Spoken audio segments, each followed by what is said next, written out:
So you want to start lifting, but you are overwhelmed by all the information on the internet. By clicking on this video, you just made the best decision in your bodybuilding journey. I'm gonna take you through all the steps necessary to get you to start lifting. I will also cover the basics of nutrition and supplementation, and give you a full workout routine that you can follow. All of that without overwhelming you in the process. Everything will be extremely easy to understand, and it will get rid of all of your fears and uncertainties you might have.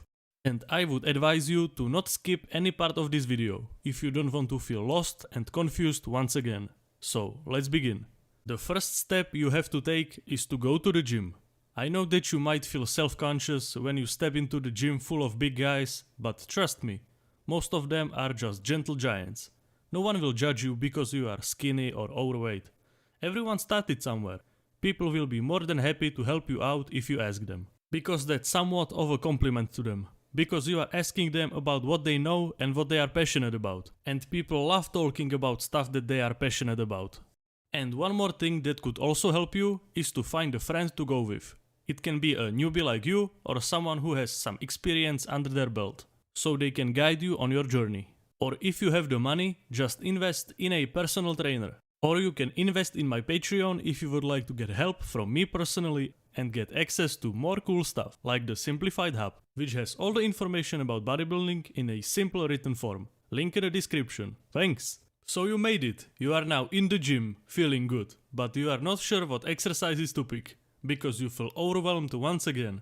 The truth is, as a beginner, you need to focus on the basics. So now open your head and listen, okay? You don't need to do some exotic exercises that you saw on TikTok. You only need the basic exercises, that's all. Don't go into the comments trying to type some BS like, "Oh Winnie, but I have seen this guy on TikTok and he said it's a must-do exercise." Dude, shut up, alright?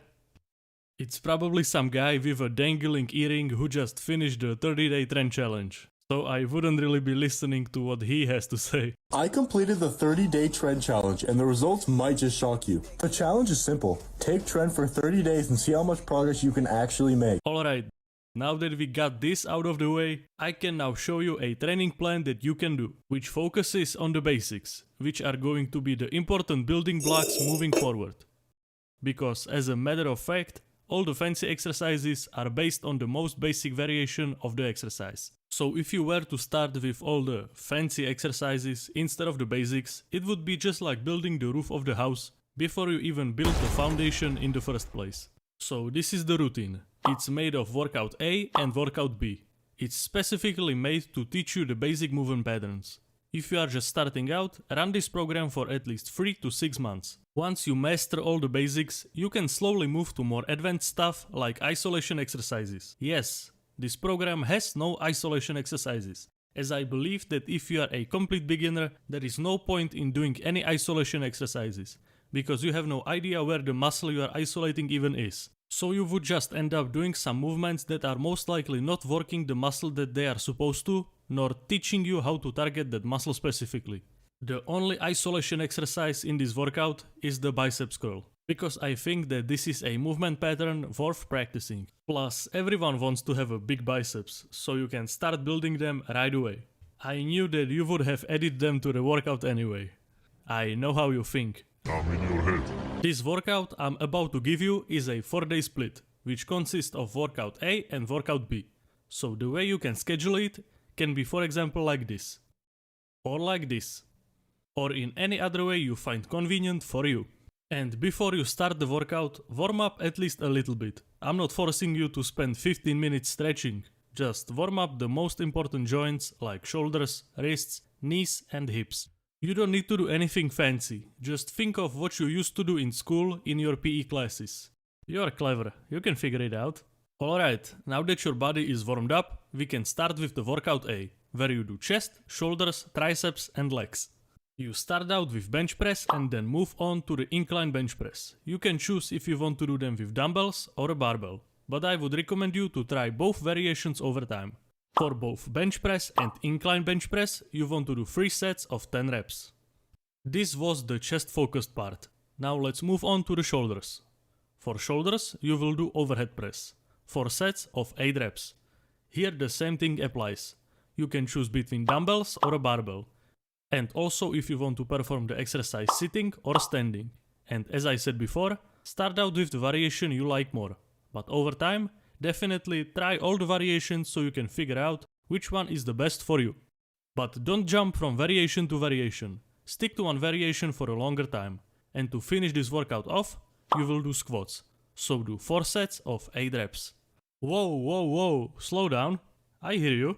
Where are the triceps exercises, you ask? Well, all the pushing exercises you did also stimulated your triceps, so this was more than enough work for your triceps. You don't need any isolation exercises for now. So this was the workout A. Now let me show you the workout B. This workout focuses on your back, biceps and legs.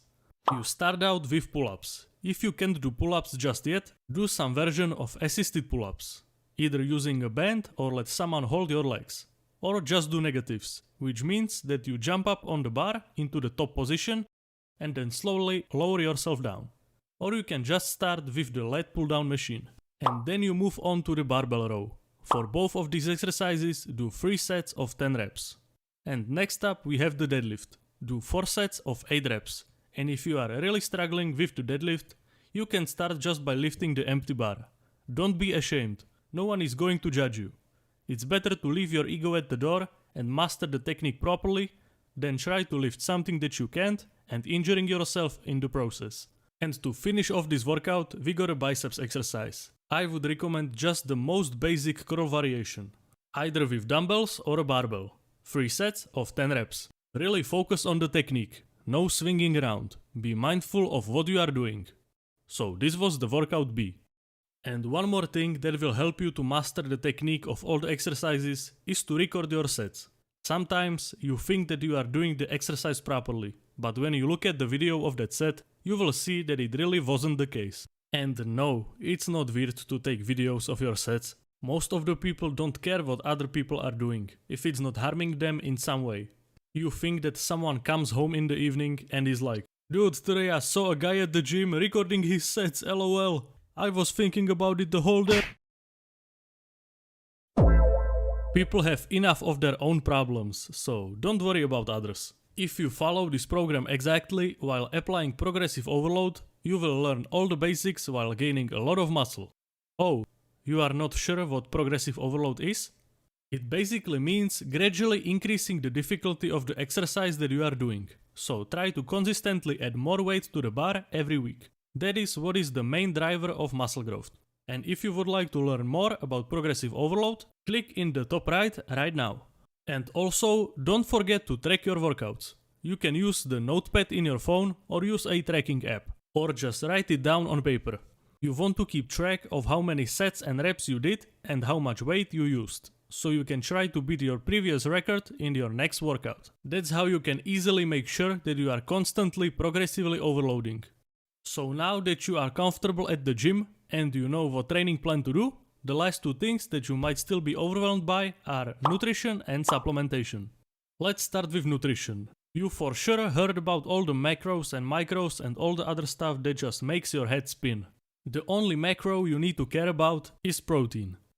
Consume 0.8 to 1 gram of protein per 1 pound of body weight. You want to spread that protein intake relatively evenly between like 3 to 5 meals per day. You don't need to eat 8 meals per day. That's nonsense. Being between 3 to 5 meals is the sweet spot. And don't worry, you can eat way more protein than this. And you will still be completely fine. Now let me tell you something about calories.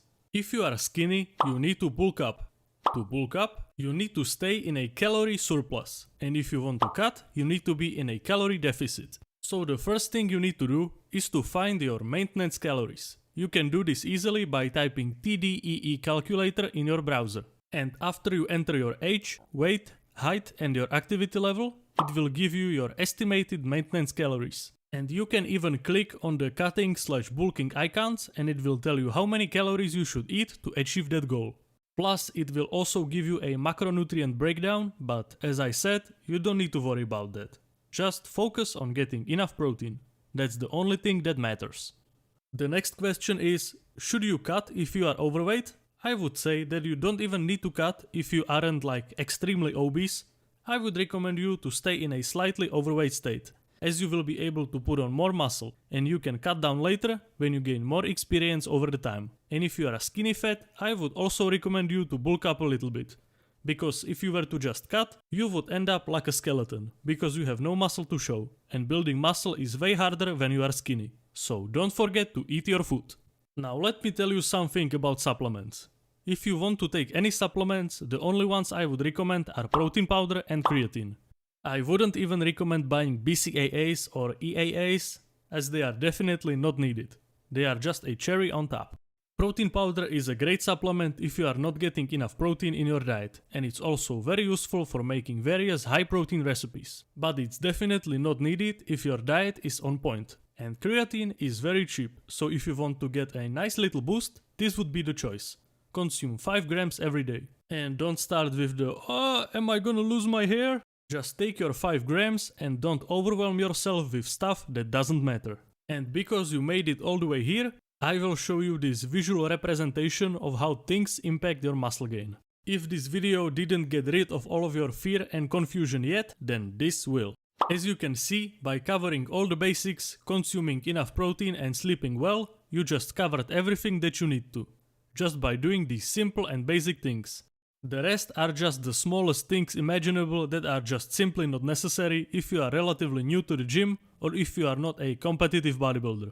Always remember that after a certain point, the effort you put into something is just so high and the outcome so small that it's most likely not worth approaching, if it's not something that your life depends on. If you are a heart surgeon, of course you gotta learn even about the rarest heart diseases you might only encounter once in your life. But if you are a gym bro, wondering about if you should take 6 grams of creatine instead of 5, does that really matter? Is the potential 0.01% increase worth all the stress and time you put into it? Definitely not. So I guess it's not only a bodybuilding lesson, but also a life lesson of some sort. So I hope I got rid of all of your fears and uncertainties and that you now don't feel overwhelmed anymore. If you are a beginner and you still have some questions, ask them in the comments below. I will be more than happy to answer all of them. Thank you for watching this whole video. And if you got a friend who wants to start going to the gym, please send them this video. Thanks!